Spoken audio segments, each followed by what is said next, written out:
Dark chosen ones, these painful falls activate your rarest shadow powers. Let me take you somewhere few are willing to go. A space within yourself that's not beautiful at first glance. It's not lit by candles or filled with the scent of sacred incense. It's not peaceful. It's not still. It's violent, confusing, and raw.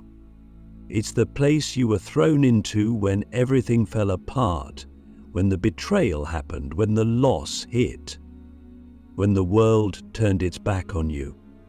That place, the place no one applauds, no one posts about, no one celebrates.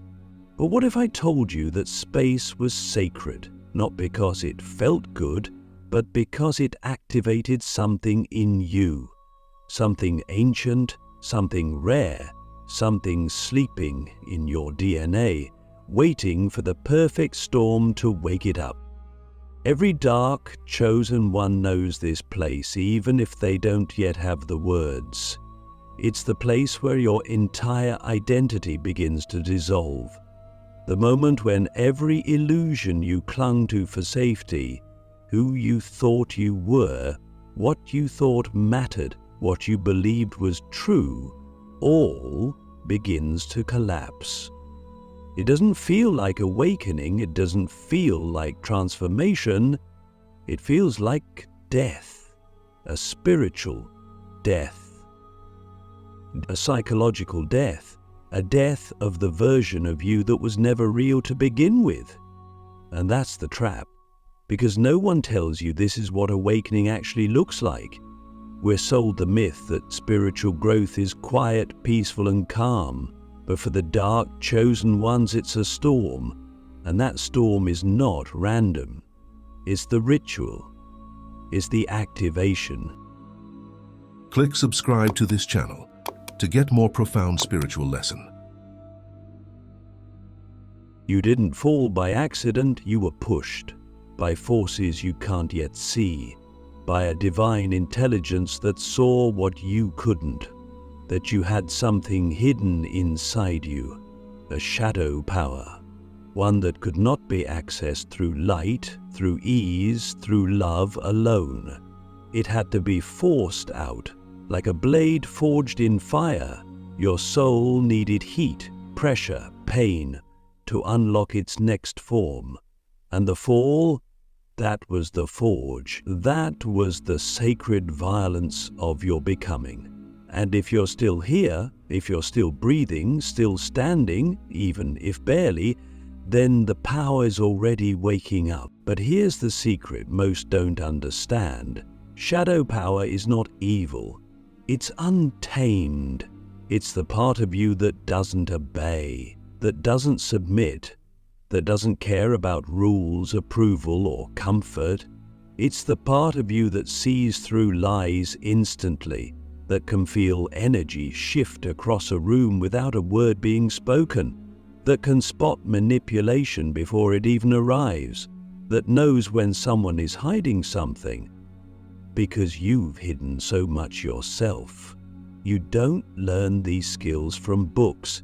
You learn them from pain, from watching everything you trusted collapse and realizing the only thing you can trust now is your instinct. So let me ask you something. What if the worst thing that ever happened to you wasn't a curse, but a summoning? What if the betrayal, the abandonment, the breakdown, it wasn't meant to destroy you, but to crack the shell? What if the pain wasn't a punishment, but a portal to a version of you that could never be created in safety, a version that had to be forced awake? We don't like to talk about this because it's uncomfortable, but the truth is, the most powerful people you'll ever meet are the ones who've died before they died. They've lost everything, they've been humiliated, they've been silenced, they've been invisible, and somewhere inside that pain, something snapped. But not in a way that broke them, in a way that freed them. And that freedom, it becomes a weapon, form of clarity so sharp that it cuts through illusion like a blade.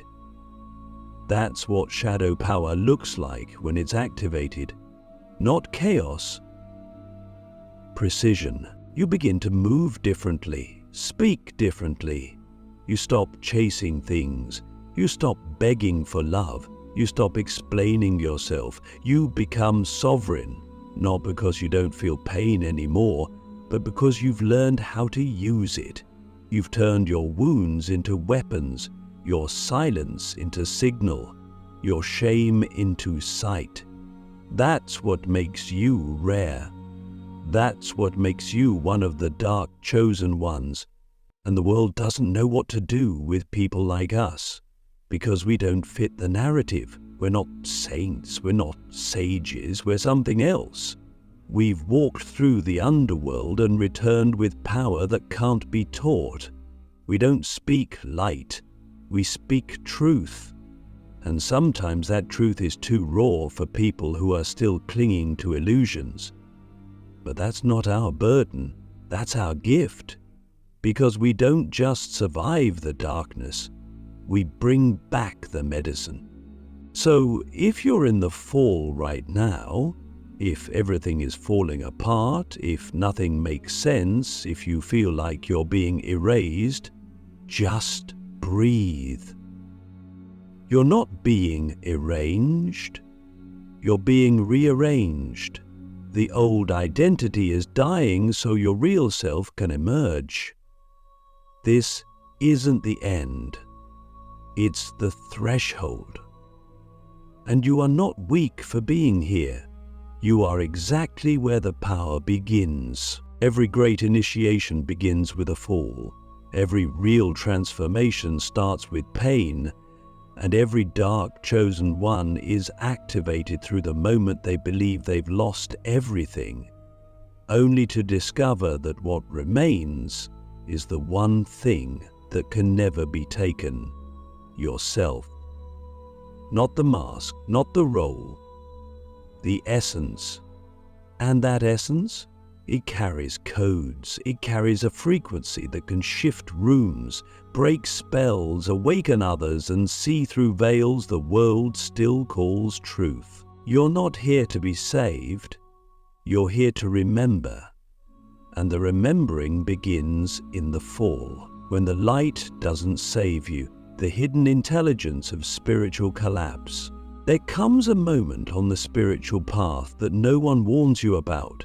It's the moment when the light doesn't save you, when the affirmations don't work, when the prayers feel hollow, when the crystals, the meditations, the journaling, none of it can touch the depth of what you're going through. And in that moment, something terrifying happens.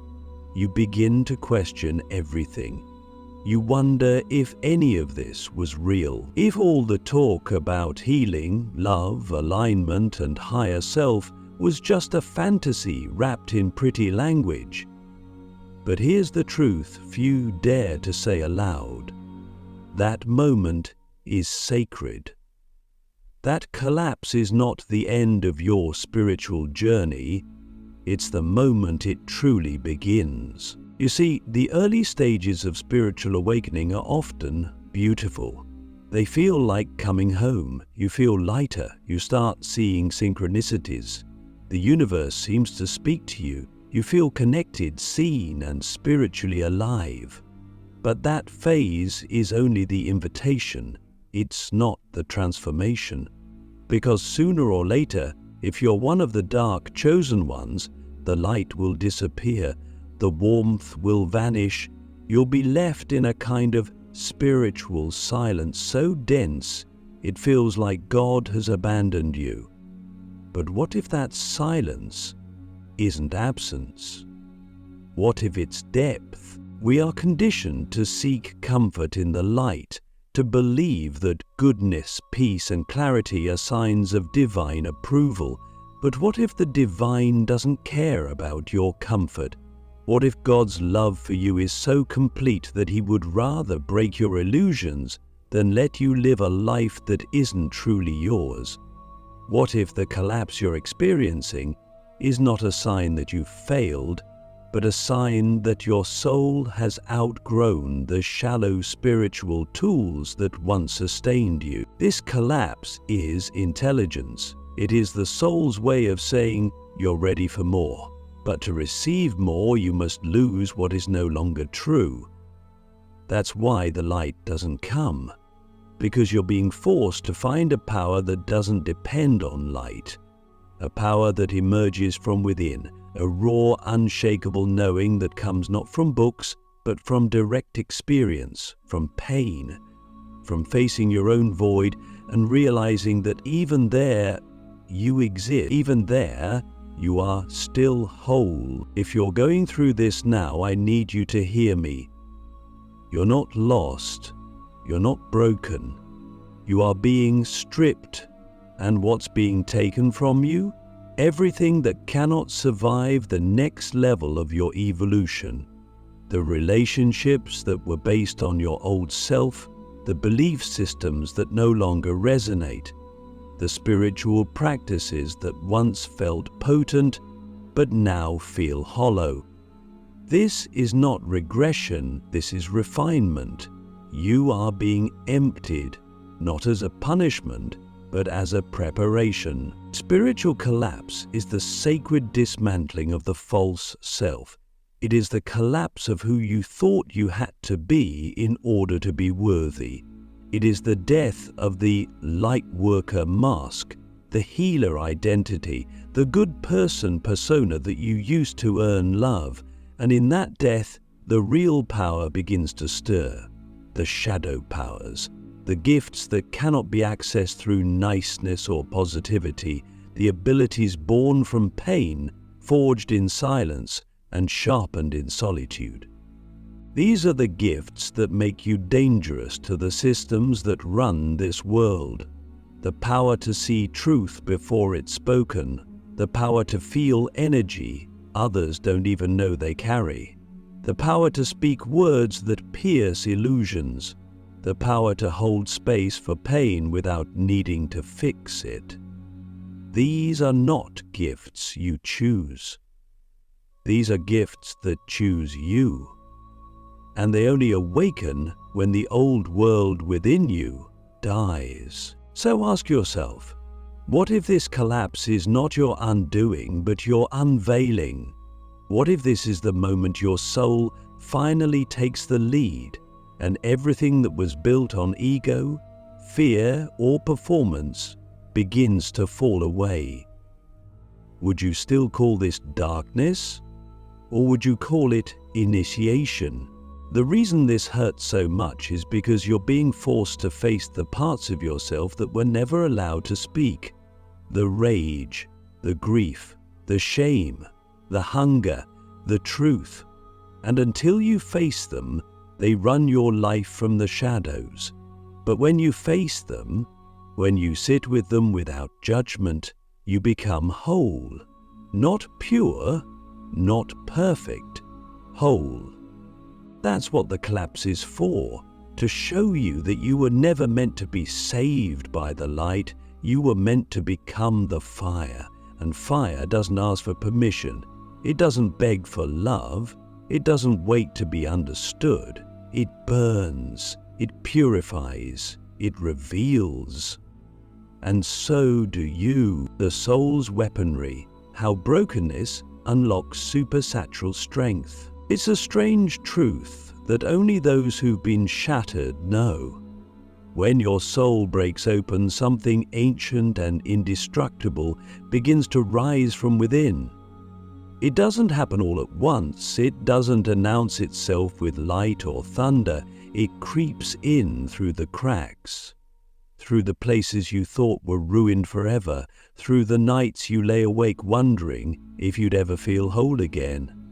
And slowly, almost imperceptibly, you begin to realize you are not who you were. You are becoming something else, something more, not despite your brokenness, but because of it. We've been taught to fear being broken.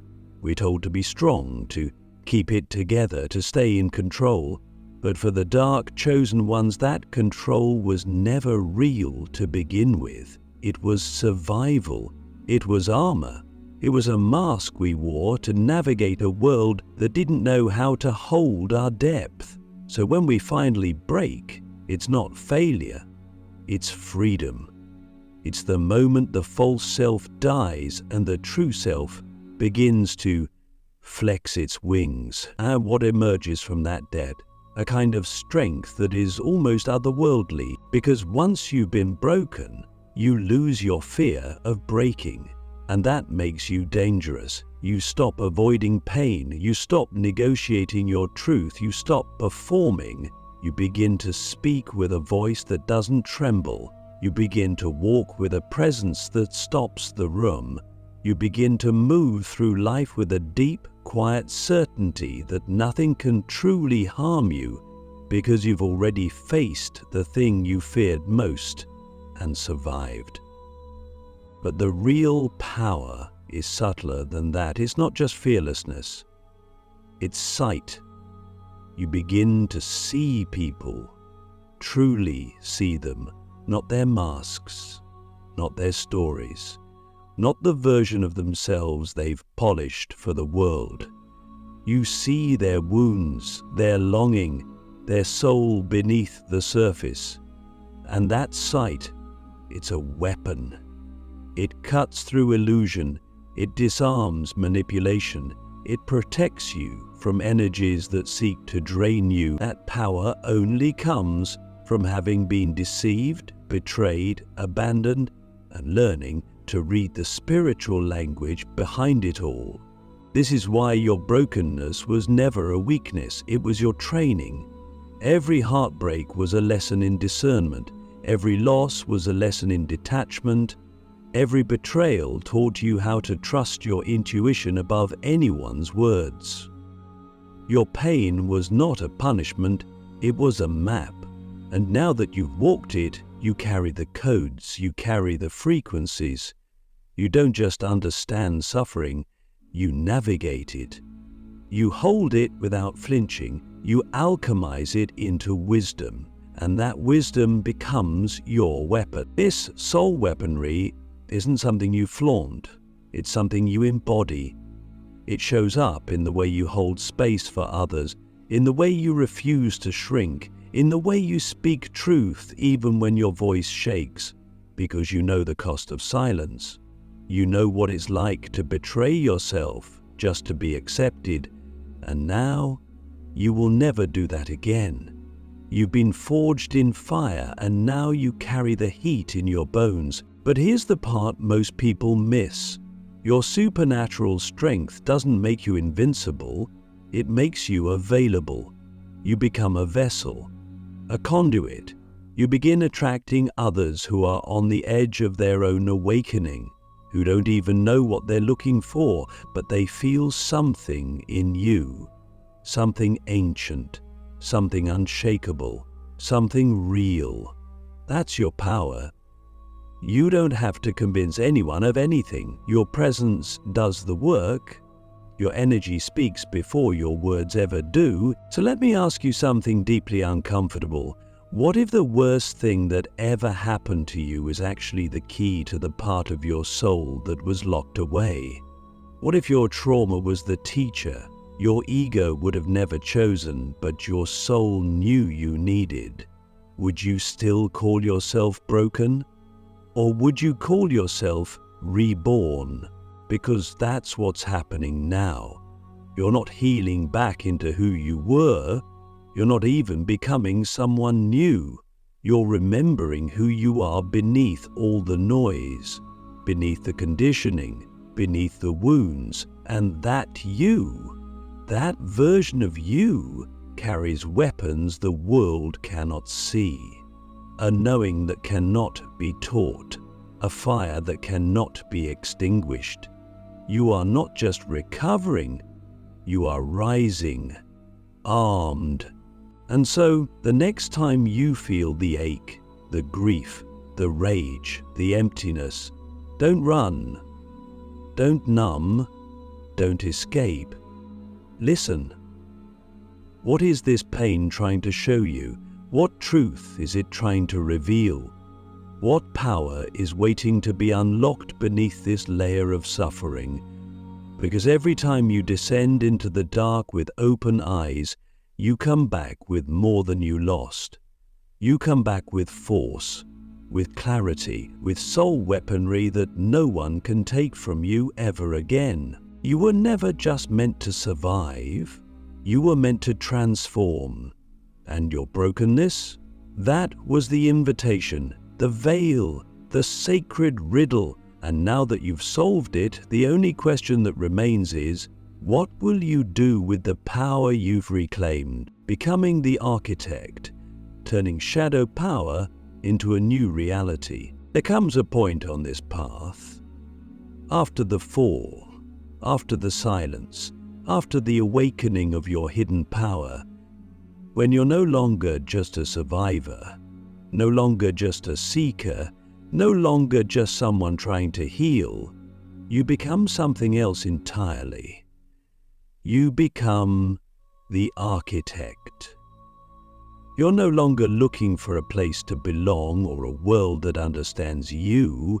You realize that world doesn't exist yet because you're the one meant to build it, and the bricks you use, they're made from everything that once broke you. Everything changes when you accept that your pain was not just personal, it was instructional.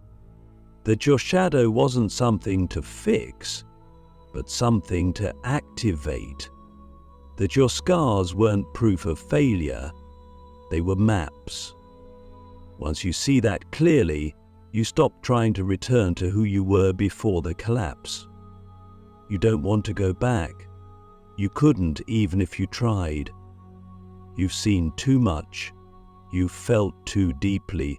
You've stood in the fire and emerged with something most people live their whole lives avoiding: power rooted in truth. Now the question becomes, what reality will you create with it? Because real power is creative, not just reactive. It doesn't just protect. It builds, it shapes, it manifests. And this is where the dark chosen ones begin to rise in a new way, not just as healers of their own wounds, but as designers of new timelines. You start choosing relationships that reflect your truth, work that aligns with your soul, environments that support your frequency, and you do it without apology. Why?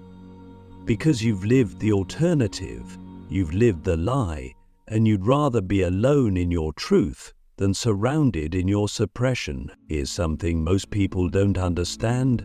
When you unlock your shadow power, you no longer wait for life to happen to you. You happen to life. You stop outsourcing your vision. You stop waiting for permission.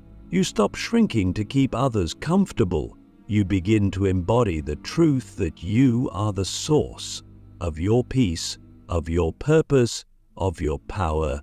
And when that truth lands in your body, not just your mind, it changes the way you walk, speak, breathe, and build. You become magnetic, not because you're trying to attract, but because you're aligned. You radiate clarity. You make people feel themselves just by being near you. You don't need to convince anyone of anything. Your presence speaks louder than any pitch. That's what happens when you become the architect. You no longer live in someone else's blueprint, you burn it, and you draw your own. But here's the life-altering twist. Once you become the architect of your own reality, you realize you're also the key for others, not by saving them, not by preaching to them, but by embodying the truth they've been afraid to face.